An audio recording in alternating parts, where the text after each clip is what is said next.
Big Bob is called Big Bob because he is big, and he is a simple guy, so his name is Bob. In all seriousness though, there isn't really much to talk about with Big Bob's design. He's just a faceless guy in bulky protective gear. He sure is big.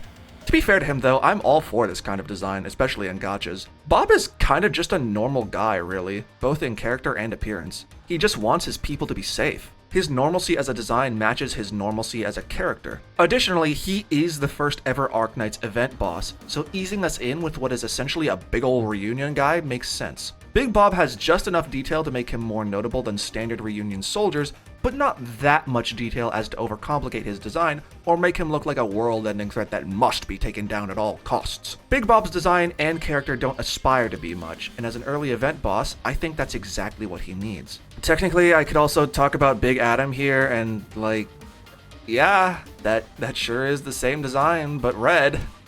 I don't know what you want me to say. He's just a normal-ass guy with a normal-ass design, and that's all he needs to be.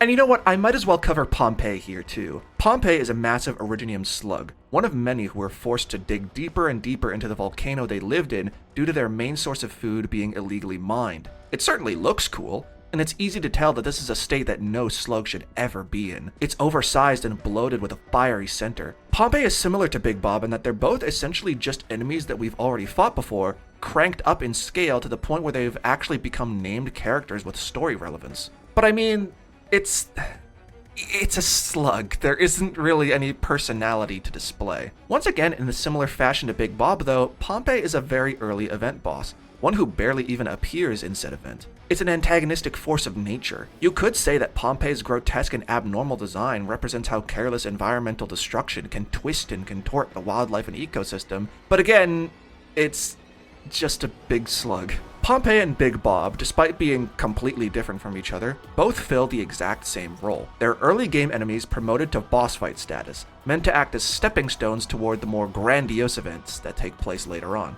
They're not special, but they're not trying to be, nor do they need to be.